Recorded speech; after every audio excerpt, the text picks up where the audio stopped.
we talk about our understanding of Allah, Tawheed. Tawheed makes perfect sense, absolute oneness. We don't have this confusion about the Trinity. Well, what's the point of Allah then saying he has a shin if it's nothing like what we know a shin to be? He's just saying blah, blah, blah. Allah has a blah, blah. Allah has hands, but his hands aren't like ours. Blah, blah. Blah, blah, blah. Korra lied to Sneako about Islamic theology, only for GodLogic to step in and debunk all the lies. Let's get into it. What is the number one criticism that you are getting that you think needs to be debunked? In terms, I actually, as of recent, thankfully, there has not been a lot of criticism from like the Muslim side. You sure about that? You sure about that? I feel like you're making it a bit tough for the sisters, telling them they can't do da'wah. I think they should. I think you should encourage them. They should be told to do da'wah to the children, and that's it, and nowhere else. Stick to your kids and don't go anywhere else. That's literally all they have to do. First of all, this is quite popular, unfortunately, in the US and maybe sometimes in the UK, where a lot of the Muslim sisters have no problem in coming into the media and giving lectures or reminders and the likes. And the most authentic opinion is that this is totally prohibited. Can women do public da'wah online with displaying herself in hijab, no tabarruj? Look, if you are knowledgeable and you want to do da'wah, then teach that which is segregated and not public. So teach in like women gatherings or classes that are only for women and they are segregated. Now, it's possible that Korra was just simply unaware of the criticism that she was bringing upon the Ummah when it comes to her and other niqabis coming out and debating and talking to men and teaching Islam and all this kind of good stuff. So maybe she wasn't lying, because Korra the Explorer, she wouldn't lie, would she? And I also think that women are realizing that Islam is not this oppressive religion that people are trying to make it seem. Islam gives women all of their rights. Islam cherishes women. Yeah, you heard that right. Islam cherishes women. Islam gives women all of their rights. Come to think of it, I think that she might be onto something, because it is in Islam where Aisha herself, the mother of the believers, the little child bride of Muhammad, she's the one who said in an authentic hadith that no women suffer more than the believing women. Now, I mean, that's a little weird to me, because why is it that believing women suffer more than the unbelieving women? Isn't Islam about cherishing women, protecting them, and loving them? Well, in this hadith, the context is that a woman was being beaten by her husband, and it said that it was customary, it was common for the women to support each other in these situations. And when Aisha saw her, this woman's skin was as green as her clothing from the beating. But Islam does cherish it, doesn't it? Chapter 4, verse 34, about beating your women if you fear disobedience from her. Chapter 4, verse 24, you're allowed to sleep with married women who you capture, who the Quran calls your right-hand possession. Yeah, Islam totally cherishes women. Why do you think it is that women are reverting to Islam more than men? Because oftentimes you hear people say that Islam is a masculine religion, and obviously it is, but it's also equally a feminine religion. I don't think people in the West understand that because of the propaganda. But when women realize that, they revert in mass numbers. And in a way, maybe I'm jealous that I can't convert as many men as I would like to, because women seem to be more receptive. Is it their open hearts? Why are they open to this knowledge? I think I could tell you why a lot of women are converting to Islam is because they're ignorant. They don't know Islam. They're running into dawa guys, dawa bros, getting Muslim boyfriends because of love, because of affection, for the sake of being woke and inclusive. They convert to Islam. It's the popular thing to do. It has nothing to do with their knowledge. It has nothing to do with truth. It has nothing to do with any of that. You have these women who are converting to Islam because it's popular to do so. It's the in thing to do.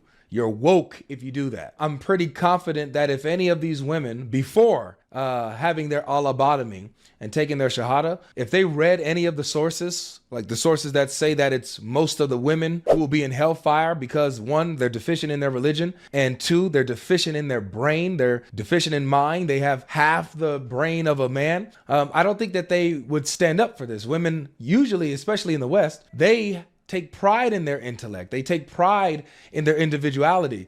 Islam strips that away. They're converting out of ignorance. We need to understand what Aisha's position on this was as well, right?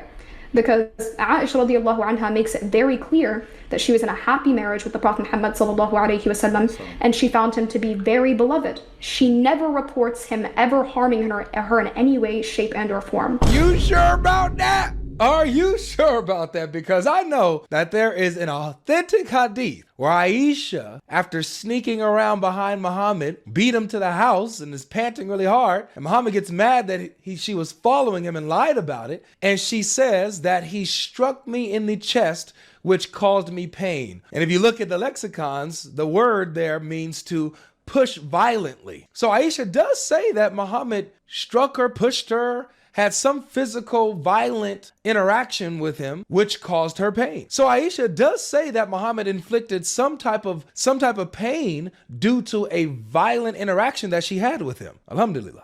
What else you gonna lie about? Many people have this idea of blind faith, and the differences in Islam, and you could hear from the way you speak, is that everything is logical. You have to have faith based off of logic. Having blind faith is ridiculous to me, and I would intellectually be incapable of doing that. For example, I'll have a conversation with a Catholic, and I'll say, okay, what does God look like? This is one of my favorite questions.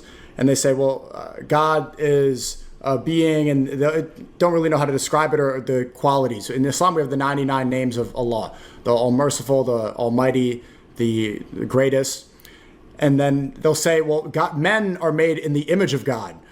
So this is a common Christian belief, like men are made in the image of God. So, okay, what is that? So does God look like a man? If we are made in the image of God, then God must look like a man. And then they'll say, well, no, not exactly. God's not a man, but we're made in the image of him. Well, what about women? Are women also made in the image of God, or is it just... So there is a lot of hula hoops, and whenever you hit a roadblock, they end up saying, well, I just believe in this, and I have my faith. I have my faith here. It's almost like they're admitting that they think that their faith is ridiculous. They're admitting that it's like a fairy tale, like it's a story time, the way atheists describe religion. But in Islam, we don't have this. Everything has to make exact sense. The irony. If we're made in the image of God, then God must look like a man? Are you sure? Or are you sure? See, this is what I'm saying, guys. These are the type of arguments that like Sneako has no problem making and will say this stuff with his chest. He hasn't looked into these things at all, but he's just spouting nonsense.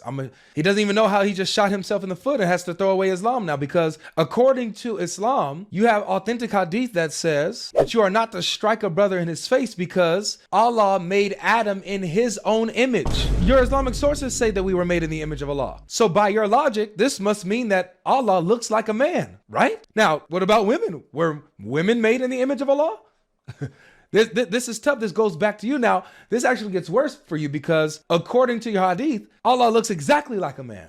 He looks exactly like a man. Your Allah has hands. Your Allah has a foot. Your Allah has, well, two right hands, really. That's kind of confusing. That's not necessarily a human-like, but some type of, strange creature. Your Allah has a face. Your Allah has eyes. Your Allah has all of these body parts. Your Allah has a shin. Sounds just like a man. Matter of fact, he sounds so like a man, Muhammad says that he's afraid that the Muslim people will be confused in regards to the Dajjal. And he says that the Dajjal is hen-toed, curly head. And if you're confused about him, just know that your Lord is not one-eyed. Wait a second. So the only difference between Allah and the Dajjal, the false Messiah, is that Allah's just not one-eyed? So everything else is virtually identical? Amazing. And this is the religion that makes the most logical sense. Is that right? When we talk about our understanding of Allah, Tawheed makes perfect sense. Absolute oneness. We don't have this confusion about the Trinity. We have the Father, Son, the Holy Spirit. These three are one, but they're not each other, right? That's confusing, right? That's illogical. Really now? It's funny, we always get this from Muslims that Tawheed is so simple. The concept of God in Islam is so simple, just oneness of Allah. Every Muslim understands that. That's false. You kidding me? You guys don't even know if creation can be applied the names of Allah. Matter of fact, I just had a conversation with some of your apologists. They said that the names of Allah can be applied to creation. Can the names of Allah be applied to creation? Yes or no?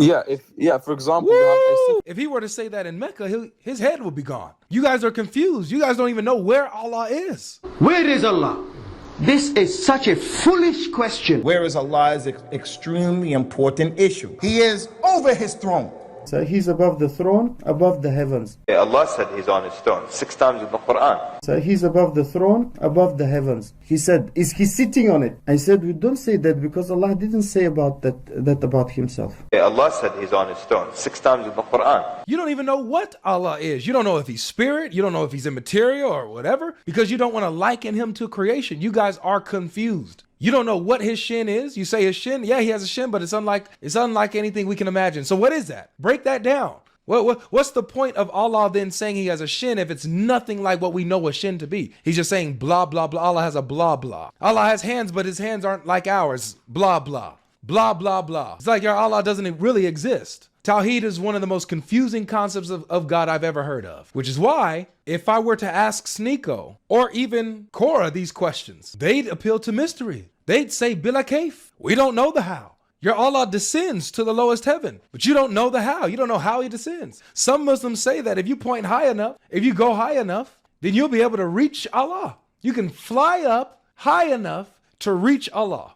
That's your concept of God? He's reachable?